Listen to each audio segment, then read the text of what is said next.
तनी जे तो साया तू बड़ो धनी अने तुझसे बड़ो नहीं कोई जो तुझ सिर पे हाथ रखे वह जग में बड़ो होई तो कोटि नाम संसार में तामे मुक्ति न होय आदि नाम गुप्त है बुझत वीरला कोई तो लाल लाल में लीन है देखत सब में लाल ताके पद वंदन करूं मम गुरु लाल से लाल सदगुरु महाराजनी जय।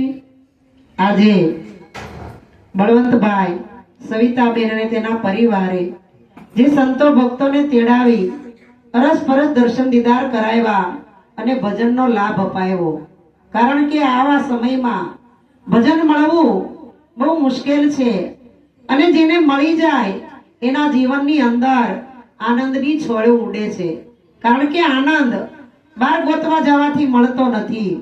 સંતો કે જો આનંદ તમારા ભીતરની અંદર હોય તો એને ક્યાંય ગોતવો ન પડે।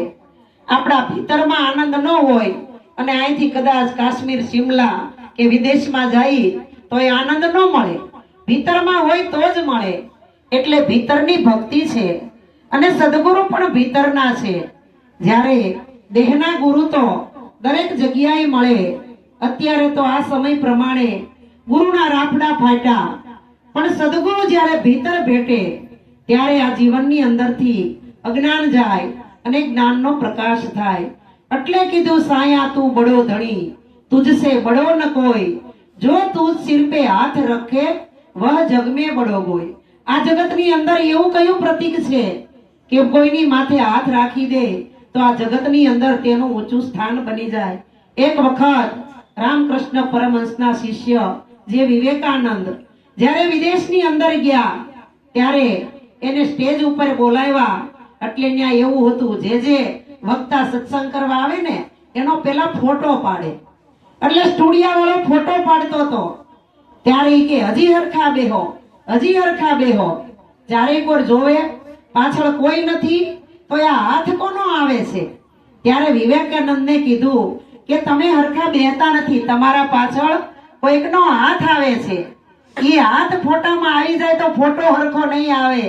ત્યારે વિવેકાનંદે કીધું એ હાથ બીજા કોઈનો નથી પણ મારા સદગુરુનો હાથ છે, અને એ સદગુરુનો હાથ કોઈને દેખાય એવો નથી, અને જો દેખાઈ જાય તો એનું કામ બની જાય। એટલે આજે નવું વર્ષ, હેપી ન્યુ યર। હેપી એટલે સુખી, ન્યુ એટલે નવું, અને યર કહેતા વર્ષ। આપણા જીવનની અંદર નવું વર્ષ તો કાયમ છે। આ કઈ દિવાળી આવે નવું વર્ષ આવે ત્યારે નહીં, અત્યારે અંગ્રેજીનું નવું વર્ષ આવે ત્યારે નહીં, પણ સંતોએ કીધું કે દશેરા ધનતેરસ મારે આજ રે દિવાળી આ ગુરુજી મળ્યા ને હું તો મહાસુખ પામી। સુખ જેવું તેવું નહીં, મહાસુખ। સુખ તો બધાયને હોય, કોઈને મોટર બંગલા વૈભવ વિલાસ પુત્ર પરિવાર હગા વાલા શરીરનું સુખ, પણ સંતોએ આ સુખ ઉપર નિષેધ કર્યો છે, કારણ કે આ સુખ છે એ આંખથી દેખાય એવા છે, અને જે આંખથી દેખાય એનો એક કાળે વિનાશ છે ને છે। પણ સદગુરુ ચરણ સરોજ રજ નિજ મન મુકુર સુધાર બરનવું વિમલ યશ જોદાયક ફલચાર। કારણ કે સદગુરુ મહારાજની ચરણની રજ એવી છે કે આપણા મોટામાં મોટો મહારોગ હોય, આદિ વ્યાધિ ઉપાધિ, આખું જગત ત્રિવિધિના તાપમાં બળે હો। કોઈને પોતાની હોય આદિ, કોઈને વ્યાધિ તો વ્યવહારની હોય, આપણે ગમે એમ કરતા હોય, સિંગા પીસા ભેગા ન થતા હોય, આ એક વ્યાધિ જ છે। પછી ઉપાધિ, કદાચ આપણે ઉપાધિ ન હોય તો હગાવાલાની કરતા હોય, આજુબાજુ વાળાની કરતા હોય, બીજાની કરતા હોય, પણ સંતો કે આ ત્રિવિધિના તાપમાં આખું જગત બળે, પણ સદગુરુ જો તારણહાર મળી જાય અને મનાન તમારા ને તમારા મસ્તક ઉપર જો પોતાનો હાથ ધરી દે અને ગુરુ મહારાજ ત્રિવિધિના તાપ હરી લે, એટલે કીધું કે હરિ ગુરુ અને સંત એક ગુરુ મળતા ત્રણ ત્રણ દેવ અંદર પ્રગટ કરી દે છે. હરિ એટલે આપણા અનેક જન્મના દુઃખ સદગુરુ હરી લે, બીજા કોઈમાં તાકાત નથી હો તમારું મારું દુઃખ હરી શકે. પણ સદગુરુ એક એવી વ્યક્તિ છે, એક એવું પદ છે, સદગુરુ જો જેના ઉપર કૃપા કરી દે એના તાપ હરી લે, અને તાપ હરી લે પછી એને નિર્મળ અને પવિત્ર કરી દે અને આ જગતની અંદર એને આનંદ કરતો કરી દે. પણ સંતોએ કીધું કે સાધુ વો નર હમ કો ભાવે, ધર્મ કરતા ધાડ પડે પણ હિંમત હાર ન જાવે, એ સાધુ વો નર હમ કો ભાવે. એટલે તોરલે કીધું ભજનની અંદર કે તોરલ કહે હું દેશ ફરી વિદેશ ફરી અને મોઢા જોયા લખ ચાર, પણ જેને દીઠે મારા નેણલા ઠરે આજ એવાના પડ્યા છે દુકાળ. કારણ કે જેને જોઈ અને દર્શન કરતા આપણું તન મન અને ધન પવિત્ર થઈ જવું જોઈએ. નહીતર તો આપણે બેહી છે તો આ જગતની અંદર કેટલાય નહીં પાકે, પણ બેસવાથી આપણને શાંતિ ન મળે, જીવનની અંદર ઉત્પાદ થાય તોય પણ નકામું છે. પણ સંતો કહે છે એવાની પાસે બેસો કે એની આગળ બેસવાથી તમારું મારું જીવન ધન્ય બની જાય. એટલે સંતો કે ધન્ય ધન્ય ગુરુજી ઘેરે આવ્યા છે. ગુરુજી ક્યારે ઘેરે આવે કે આ પાંચ તત્વના આડ દિવાલની અંદર તો ગુરુ આવે ને પગલા પાડે તો મારું તમારું આ કાચું માટીનું ઘર તો પવિત્ર થઈ જાય. પણ સદગુરુ ક્યારે કે જ્યારે તમારા પાંચ તત્વના પિંડાની અંદર પરમાત્મા બિરાજે. સદગુરુ છે એ પરમાત્મા છે હો. એટલે સંતો ભજનમાં ગાય કે અરે ઘટનું વાળું ભૂલાઈ ગયું તો મારા ઘટમાં પીવું છે.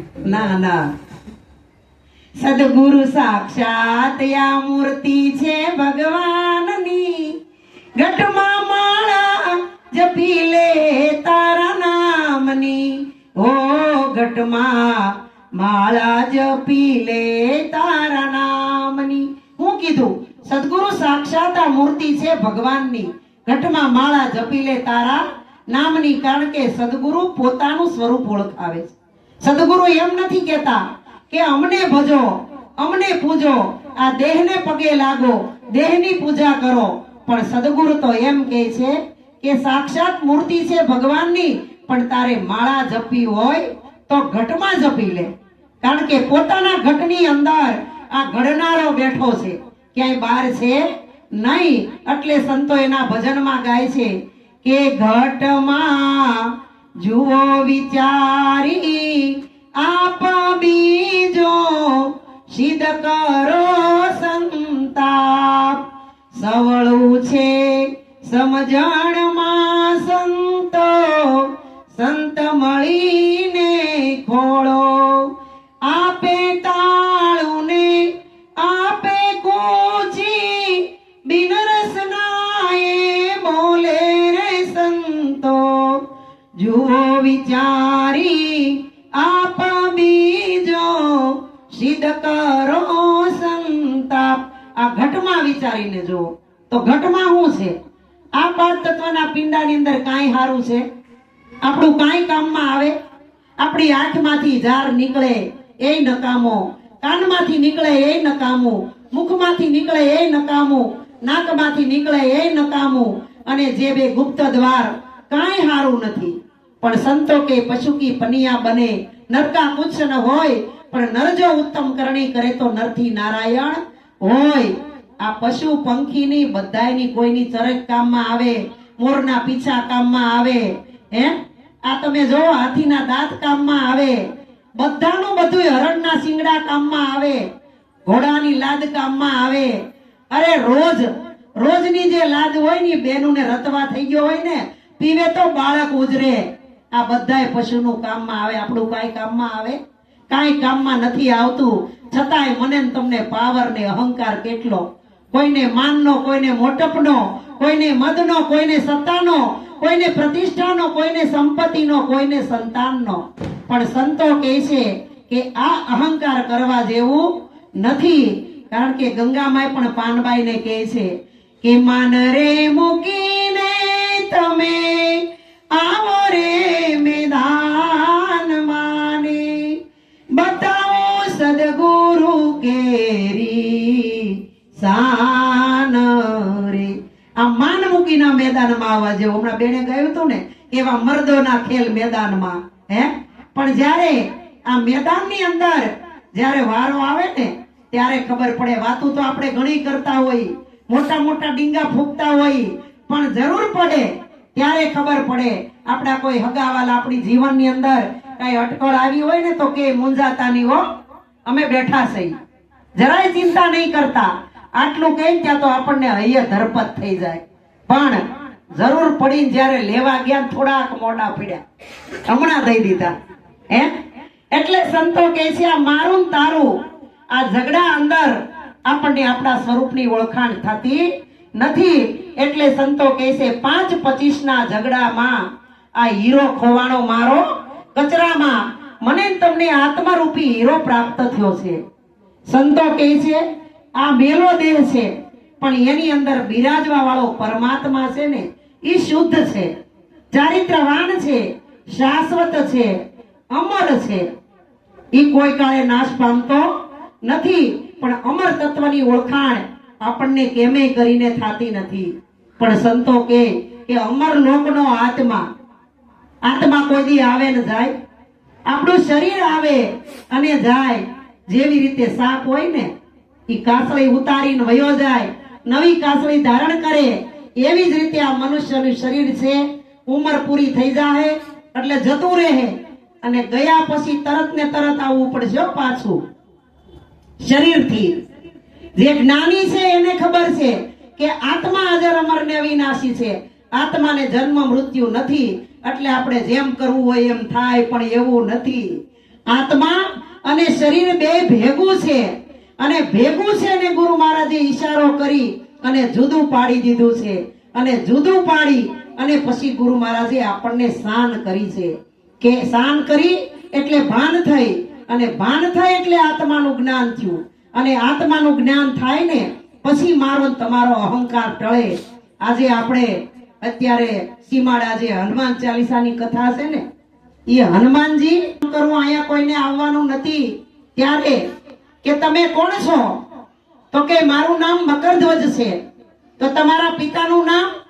ત્યારે કે હનુમાનજી. અરે હનુમાનજી કે હું પરણ્યો નથી, મારે કોઈ સ્ત્રી નથી, મારે હું આજીવન બ્રહ્મચારી છું, અને આ કે હું હનુમાનજીનો દીકરો? કેવી રીતે આ દીકરો થાય? કેવી રીતે આ દીકરો થાય? હનુમાનજીની માતાનું નામ તો અંજની, પણ મકરધ્વજની માતાનું નામ કોઈને ખબર છે? હનુમાનજીની પત્નીનું નામ ખબર છે? અને આણે કીધું મકરધ્વજે કે હું હનુમાનજીનો દીકરો. તો હનુમાન એટલે કે વાંદરાનું કોઈ સ્વરૂપ નથી, પણ વા નર. આપણા નર છે ને એટલે માણસની અંદર એટલો વા ભરાઈ ગયો છે ને કે પોતાના સ્વરૂપની ખબર નથી, પોતે ભૂલી ગયો છે. એટલે સંતો કહે છે ભાન ભૂલેલા ભવો ભવ ભટકે, પણ જ્ઞાનીને નહીં અભિમાન, આ તન માહી સદગુરુ મળ્યાને થયું જ્ઞાન. મકરધ્વજને કે તમારી ઉત્પત્તિનું કારણ બતાવો. કે તમે કહો છો હનુમાનજીનો દીકરો, હું જ હનુમાનજી છું, મેં લગ્ન નથી કર્યા, મારે પત્ની નથી, હું તમારો પિતા કેવી રીતે થયો? ત્યારે મકરધ્વજે કીધું કે તમે મારા પિતા તો પહેલા હું તમને વંદન કરું, અને વંદન કરીને પછી મારી ઓળખાણ આપું. કે જ્યારે તમે સીતાજીને રાવણ હરી ગયો તો, અને રામનો સંદેશો લઈને 7 સમુદ્ર પાર કરી, અને તમે જ્યારે સીતા માતાની શોધમાં ગયા હતા ને, ત્યારે તમે 7 દરિયા વટાવતા વટાવતા થાકી ગયા. એનું પરસેવાનું ટીપું પડ્યું. ઈ ટીપું જળની અંદરથી માછલીએ મુખમાં ગ્રહણ કરી લીધું, એના દ્વારા મારો જન્મ થયો. વિચાર તો કરો તમે. આ ક્યાં વસ્તુ ક્યાં જાય છે? પણ સંતો કહે છે કે ઉદરમાંથી બુંદ પડે ને ભગવંતનું નામ ધરે, નરકમાંથી ગુરુ છોડાવે અમર લોકને વરે રે બાયુ યમને એવા એવા સંતો મળે, જેને દીઠે મારા નેણ લાઠ રે બાયુ યમને એવા એવા સંતો મળે. પિતાનું બુંદ ને માતાનું રક્ત, એક બુંદમાંથી કેવડું સર્જન થયું. 2.5 કિલોનું બાળક જન્મે અને દિવસ જાતા જાતા જાતા ભીમ જેવડું કેવડું શરીર. વિચાર તો કરો, 7 ફૂટનો માણસ આપણા ભારતનો ખલી કેટલા ફૂટનો, એને જન્મ આપ્યો ત્યારે એવડો હોય? હે, જન્મ આપ્યો એક બુંદમાંથી. આ મહાનાદ મહાબુંદ આ વિશ્વ ચરાચરની અંદર વ્યાપક તમારું મારું સ્વરૂપ થઈ ગયું અને ઉદરમાંથી બુંદ ધર્યું અને ભગવંતનું નામ ધરે.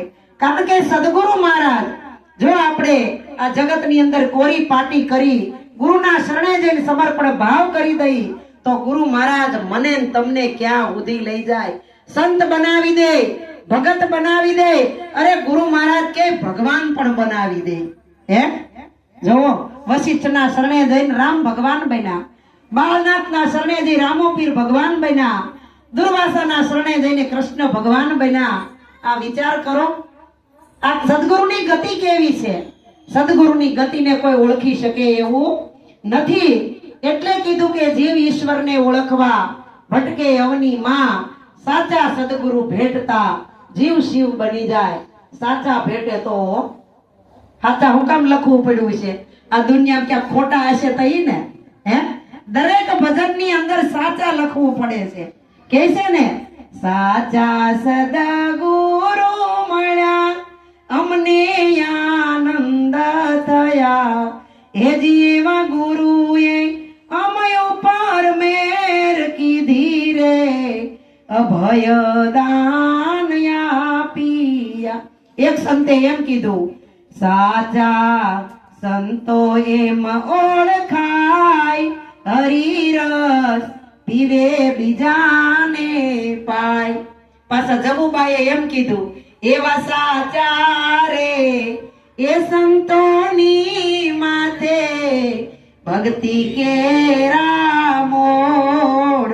એવા હાચા રે, બધા હાચા જ કહે છે, ખોટા કોઈ કહેતું નથી. એટલે ખરેખર સાચું ને ખોટું બે તો હશે જ. એટલે સંતો કહે છે આ શરીર છે તમારું એ ખોટું છે, પણ શરીરની અંદર જે ક્ષેત્રજ્ઞ છે, પરમાત્મા છે, જેને કોઈ કૃષ્ણ કીધો, રામ કીધો, રહીમ કીધો, અલ્લાહ કીધો, ગુરુ કીધો, એ અંદર બિરાજે છે ને ઈ શાશ્વત છે. એટલે કીધું હા કહું તો હૈ નહીં, ના કહા ન જાય, હા ના કે બીચ में સુરતા શબ્દ से लगाए. જ્યાં સુધી આપણી સુરતા કુંવારી હોય ત્યાં સુધી આ જગતની અંદર ફાફા મારશે. આગળ કહે છે સીમાડા સ્વામિનારાયણની હનુમાન ચાલીસા બેઠી, ત્યાં માણા કે હાલતા હાલતા કોક એને અડી જાય, અરે ખાલી હવાનો છેડો અડી જાય ને તોય કાચબો હકોરી લે, મોઢું હકોરી લે અને કેવળ ઢગલો થઈ જાય. હો, એની પાસ માથે 4 વ્હીલનું ટોલું હાલ્યું જાય ને તોય કાચબાને અસર ન થાય. હો, ઈ હંકોચી લે એની ઇન્દ્રિયો. એમ સદગુરુએ આપણને મને તમને કીધું છે કે કાચબાનું પ્રતીક લઈ અને તમે પણ તમારું જીવન હંકોરી લ્યો. આ જગતની અંદર બધાય કેવા વાળા, અડવા વાળા, છેડતી કરવા વાળા, સંશય વાળા બધા જ મળશે, ગમે ત્યાંથી મળશે. પણ હું તમે જો આપણું જીવન હંકોચી લેશું, અંદર કરી જાવું, એટલે સતાર બાપુએ કીધું બંધ બારની દ્રષ્ટિ અંતર તપાસ તારું, ઝાંખીને જો જણાશે સાચો સિતાર દિલમાં. આ જગતની અંદર જોવા જેવું નથી, પણ સંતો કે આ પિંડ જગતની અંદર જોવા જેવું છે. અને આમાં જોઈ ડોકિયું કાઢી તમારા સ્વરૂપને નક્કી કરીને પછી આમાંથી ને બહાર નીકળવાનું છે. કારણ કે આ પિંડ છે એ ખોટો છે, બ્રહ્માંડ છે એ આપણા માટે કામનું ક્યાં સુધી કે આ શરીર હોય ત્યાં સુધી. શરીર વયું જાય પછી બ્રહ્માંડે નહીં, ભગવાને નહીં, બ્રહ્માંડને રચવા વાળોય નહીં અને બ્રહ્માંડને નક્કી કરવા વાળોય નહીં. આપણે છઈ તો બધુંય છે, આપણે નથી તો કાંઈ નથી. એટલે કબીર સાહેબે કીધું આપ મુવા તો ડૂબ ગઈ દુનિયા, તમે છો તો આ વિશ્વ છે, તમે છો તો હગા વાલા પુત્ર પરિવાર બાળ બચ્ચા બધુંય. આ તો આપણે ક્યાંક 2 કલાક ભજનમાં ગયા હોય તો બેનું તો મારું મારું ઘરે મૂકીને ગઈશું, આ કરવાનું ઓલું કરવાનું, પણ જીવશો ત્યાં સુધી કામ છે ને છે. પણ સંતો કે આ નાશવંતનો નેડો મૂકી સંત શરણાગત રહીએ, મૂર્ખના મનમાં નો આવે આ તો માને એને કહીએ. ગધેડો હોય ગધેડો, એને તમે હાકરનું તપેલું ભરીને મૂકો, 17-18 કૂતરા ભેગા થયા હોય, એને બધા મૂર્ખ છે. એટલે મૂર્ખ મન સમજ આ સમય તારું ચિતડું કેમ ભમે. આપણું મન એટલું ચકડોળે ચડ્યું છે કે ધજાની પૂંછડીની જેમ જ્યાં પવન આવે ત્યાં ફરવા માંડે. મન હરાયા ઢોર જેવું, કોઈ ખીલો નહીં, કોઈ ગમાણ નહીં, કોઈ ગરદણી નહીં. જ્યાં હોય ત્યાં હવારમાંથી રખડી પડે, ઘડીક માર્કેટમાં, ઘડીક શેરીમાં, ઘડીક બહાર થાકી જાય, જે ખાવા મળે એ ખાય, જ્યાં ઊંઘ આવે ત્યાં હુઈ જાય, ઉઠીને પાછું ભટકવા માંડે. આપણા મનની સ્થિતિ પણ એવી જ છે હો. પણ સંતોએ આ મનને કબજે કરી લીધું અને સંતોએ કીધું કે મનને ઉલટાવી નાખ એટલે નમ બની જાય. કોઈ જગતના સંતો મહાપુરુષોને નમ તો પરમાત્માને ગમ. પછી નમની વચ્ચે ગુરુ મહારાજ એક લીટી જ્ઞાનની દોરી દે કે આ જગતની અંદર નામ સિવાય કાંઈ નથી. આ જગતમાં કામ થાય તોય નામથી થાય છે, જ્ઞાન થાય તોય નામથી થાય છે, વાતું કરો તોય નામથી વાતું કરાય છે. અને ઈ નામ બન્યું શેનું? શબ્દનું. શબ્દ શેનો બન્યો? શૂન્યનો. કારણ કે આ બૂંદની વાત કરી હતી ને, ઉદરમાંથી બૂંદ પડ્યું. એક બૂંદમાંથી જો આટલું મોટું સર્જન થયું હોય તો મારો ને તમારો ગુરુ મહારાજ પણ શૂન્યમાંથી સર્જન કરે છે. કારણ કે 10 શૂન્ય લખી હોય, ચોપડીમાં 10 શૂન્ય લખો, પછી એમ કયો કે કેટલા રૂપિયા છે, કોઈ બોલશે કાંઈ? હવે આ તો નકરા 10 મીંડા દોર્યા, આનું શું આવે? ડાળિયું નો આવે. પણ 10 મીંડાની આગળ ખાલી 1 એકડો લખી નાખ્યો હોય તો કરોડ રૂપિયા થઈ જાય. થઈ જાય કે નહીં? હે, એમ આપણું અસ્તિત્વ નથી, એક જરીકે નથી.